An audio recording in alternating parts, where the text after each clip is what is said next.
the heart and soul behind every business. Stories. Welcome to Business Story of the Week, hosted by me, Joshua Laurie. From setbacks to comebacks, from tragedies to triumphs, we inspire entrepreneurs through conversations that matter. Witness the magic that turns dreams into reality. Whether it's your career, business, or life, your success is always one story away. This is Business Story of the Week. Hi, this is Rachel B. Lee, and you are watching Business Story of the Week. Fantastic. And that is a lovely Rachel. And she's going to be our guest for today. My name is Joshua, of course. I am your host. Every day, every episode, every week, we kick you off with a question. And today's question is, in this digital age, does your personal brand equate with your company's reputation or your organization's reputation? Well, Rachel is the perfect guest to answer that question. She was a marketing manager with Microsoft Partner Network, leading projects across branding, social media, content, blogging, you name it, podcast, experiential activation, and more. Rachel achieved over 1 billion impressions in 2017 as a social lead for Microsoft Inspire, and in 2018 won the Microsoft Inspire Speaker Excellence Award for her session on modern selling and LinkedIn. Her multi-million-dollar brand repositioning and messaging strategy for the Microsoft Partner Network still reaches millions today. And today she is going to be our guest, and she's going to share her insight and her experience with us. Rachel, thank you so much for coming on the show. How are you doing? I'm doing great. Thanks for having me. Rachel, you're called the Lady Boss and a LinkedIn top voice. You started your career at Walton Isaacs and managed some of Unilever's first social media driven consumer activation. But Rachel, where did this all begin? What was the young Rachel Lee like? Was she always into branding? Did she always know that she was going to dive into corporate branding world? I think so. I don't think you'll meet many little kids that are thinking, oh, I want to, be a marketer or something. Actually, at least I wasn't that person, but, in today's world, living in a digital first economy, it could be. But, when I was little, I always was a strong communicator. I will tell you Really? that. Always led, was not a big follower in that sense. I was always a leader. Wow. And when I was little, I have it written down actually, I want to be editor-in-chief of a fashion magazine. So that's what I wanted to do. And when I was applying for college, I had gotten into NYU and thought that I would go to New York City and, get into the magazine world and do journalism. So I didn't exactly land in that space after college, but most certainly my superpowers and skills are part of me today. I absolutely was the little lady boss then when you asked my friends and my family. And a lot of that has carried through into what I do today around, being yourself and putting yourself out there and being a leader and communicating really strongly. So there's a lot of connective dots. I love that. And I was going to say, it shows that it did carry over in what you do today and how you're leading the industry, like particularly in branding. I mean, you are the branding lady boss, and you've reached millions, you've made billions in impressions, which is incredibly remarkable. Rachel, as we start getting deep into this, you've navigated both corporate branding and personal branding. Like you said, the skills and the communication that you have and wanting to put yourself out there to translate. But how do these two things go together? What are the differences really? Corporate and personal branding, how do these two compare when it comes to their impact?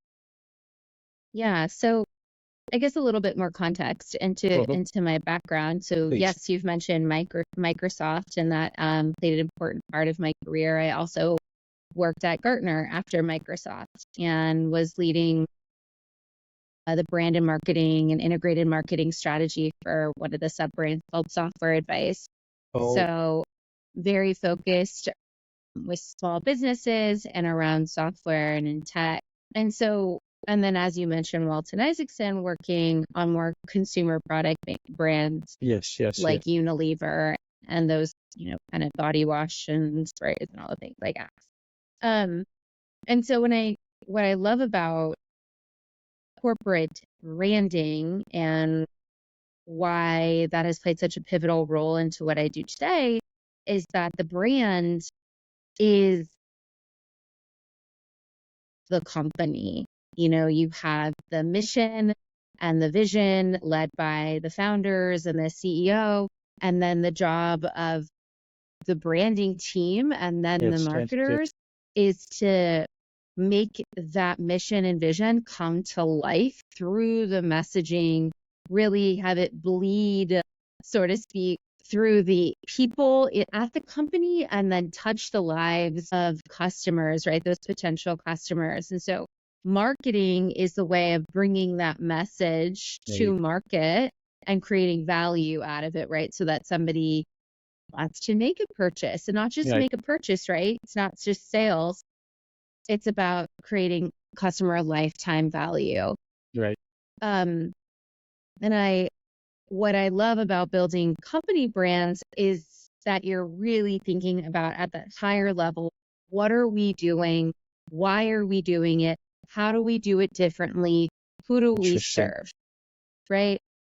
And while working for many years with the biggest brands out there and getting my MBA, got my master's degree in business. I came to University of Texas, Austin at the McCombs School of Business. So being around more corporate and more, Yes, what I found was that in the world that we live in today, a mobile first, social media driven way of marketing, that it's actually the most powerful piece of marketing is the humans behind the business. right. There you And go. while working inside the walls of corporate, what I found in big corporations is that you just start getting further and further removed from the customer, right? Interesting. The people that you're serving. And for me, that was starting to not really resonate with my innate entrepreneurial spirit I see. and my desire to really touch lives and support people in a bigger way. And personal branding is that similar but sidestep into working instead of at the company brand level of what the mission, vision, who do you serve, why do you do what you do, how do you do it, how do you differentiate. That's it. I've taken those principles and I now say, well, Joshua, how do you do that? What do you have to say to the world based off of your skills, your audience that relates to you, your distinct, different pieces of you, your differentiation, your passion? So I have 4 key pieces of building a personal brand. Based off of that, very similar to how I build a company value proposition, but now this time's to say,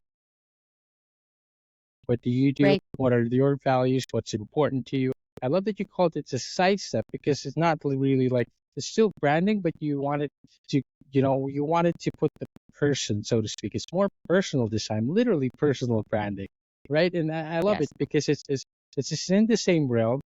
But you talk about it's like building a building or a skyscraper, right? What would be the foundations? What would be those fundamentals? You talk about those 4 values that you do in order to put our own personal branding out there. Rachel, what would those be? We'd love to know.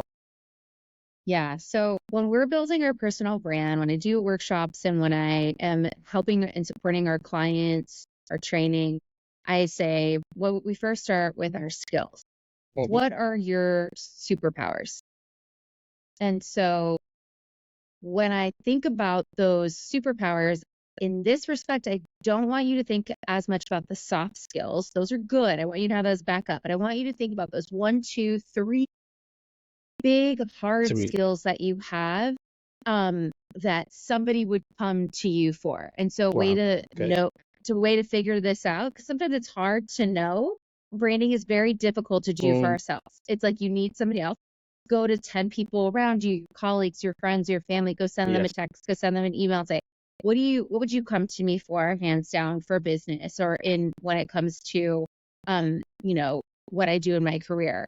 And when I did that, people said, well, you're an amazing marketer. You're amazing at marketing. You're amazing at branding. You're amazing at communicating. So those are my 3 superpowers. So that's really, really, really, really important. Okay.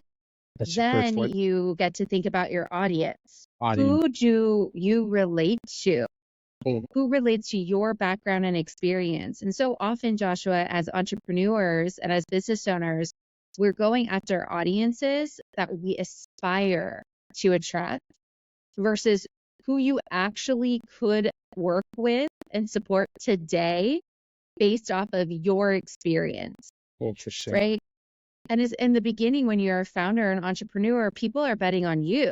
Of course. So whether you have a SaaS product or a professional service, they're betting on you. So if you come to me, if I have this whole idea that's in health tech and I Right. have no experience in healthcare, Uh-huh. you'd be like, okay, so who else is on the founding team that at There you least go. has the health experience, right? Because Rachel, why are you doing health Exactly. tech, right? So the audience, your audience, and that's not just who's reading my social posts, right? When I'm saying audience, I mean, who are you trying to attract? Yes. So your audience has to relate to your background experience. That's 2. 3, what's your differentiation? Differentiation stand out. is the audience and differentiation are the 2 most critical aspects of Okay. branding, period.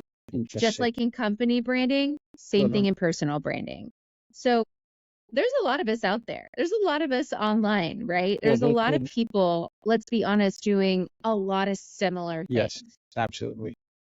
You know, there's a lot of people that do personal branding, do thought leadership, all the Yep. things that Standout A Authority lot of does. coaches, a lot Right. of tech people. Exactly. So what makes me me? Well, I have an MBA. I worked at Microsoft. That was the first thing that you started to lead with, right? And et cetera, et cetera, et cetera. I'm a mom. I worked in tech. All of us have pieces that make us different. And so you really want to think about what gives you credibility and makes other people trust you. Right. And then lastly is your passion. And your passion is, passion then will connect to purpose. And so not everyone knows their purpose, but we do know the things that start to give us energy and that light us up a bit.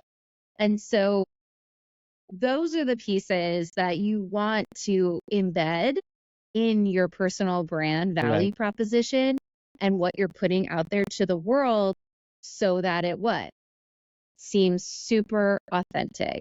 Authenticity. And I know that word is now overused, but when I use the word authentic, I mean it very, very, very dearly. It's a very serious word that I hold to my heart because I don't want to share content or work with people when I'm not living in my integrity, that don't have similar values, all those pieces.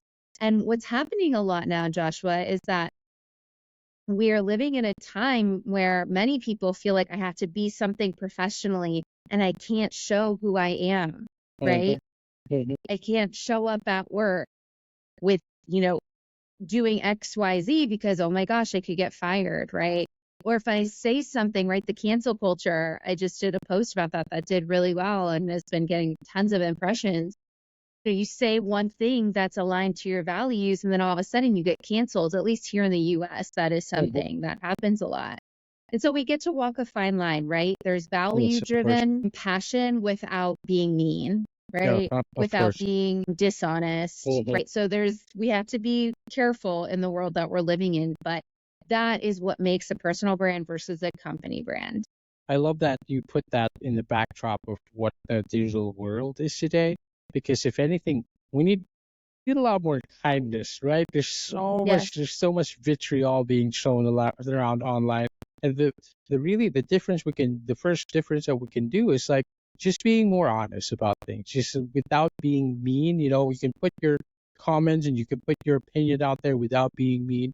I love that. I love that you point that out because if anything, we need individuality. individualism today. But also, I love that you point out authenticity. I feel that the way you just said it just now, authentic. It's you take it seriously, and we should be taking those things seriously because, I mean, wow. Let's just be honest, right? It's just a difficult. It's really difficult to put yourself out there. But if you're putting yourself out there in a very dishonest way, I think you'd find it a lot more difficult to put yourself out there. It's different. I mean, it's hard though to put yourself out there and make yourself different. But I feel like Rachel, with the values and the passion that you've laid out in front of us, I think that allows you to kind of like not only differentiate yourself, make yourself stand out from different people, but also find out who you are, right? Like find out what your Yes. values are, and then allow when you find that, it's easier to put yourself out there. Rachel, of Yeah. course, again, you put yourself in, you are a leader in the industry. You put yourself out there so many times. You've helped a lot of people when it comes to personal branding. What do you think is the next big evolution in personal branding? How do you see it transforming um, personal brands, businesses, landscapes in the future? Do you feel like corporations would lean more into personal brands rather than a wide corporate brand, so to speak? Yeah, it's an interesting question. Personal branding ultimately is who we are, in Yes, my opinion, right? Is it going anywhere? Are we going to continue to be super online? Yes. right. What's Always. happening is we're living in the era of AI, and we have the democratization Yes, of generative AI, and now the sophistication of, platforms like ChatGPT are, basically the level of ChatGPT, like within the next year and a half, is going to be doctorate level. Like right now, when you talk to it's kind of a high schooler you're talking to. It was like yes. a toddler. So it's moving really, really fast, all that And to be so, said. so And so what's going to happen is that and it's already happening, is that it's kind of like AI talking to AI on social media, right? And comments and copy. And so that presents an interesting opportunity for us all, right? What I would like to see and what we're seeing at Authority is really ensuring that the human voice is always carried through. absolutely. While the AI is only as good as the data that it has. Yes. And so as I build my Rachel B. Lee persona and we have all of that, it's great. It's being fed. Mm-hmm. Oh, Mm-hmm. it's only as good as what Of is it course. going to know tomorrow that tonight we had this conversation, or that Skylar had her softball practice and Ava had a good nap and right? You know what I mean? Is it going to know? Well, I don't think yet.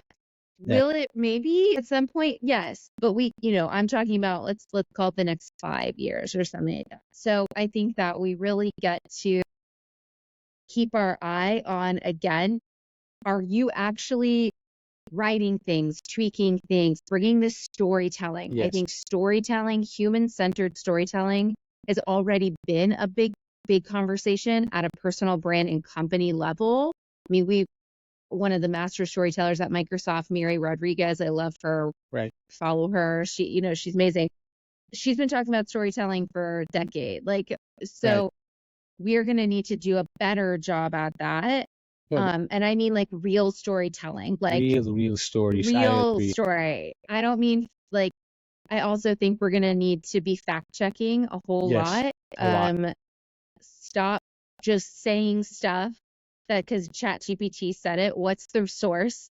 So I think that there's an opportunity for us as personal brands Mm, to really bring our subject matter expertise based off of our experience mm, and feed the AI data based off of us and what we're experiencing with the real humans and businesses. mhm, So that's what's really cool about LinkedIn and the AI, because mhm, it's owned by Microsoft, which mhm. basically owns OpenAI. And so Yes. we think at Standout Authority that there's an opportunity there, right? Like, how Yes. do we continue to fuel all this through our voices? Yes. Yes. Yes. Real Which voices. Right, exactly. Real So I think human that's voices. that's the personal brand opportunity for us all. It's really inserting ourselves into it as much as possible and just keeping it real.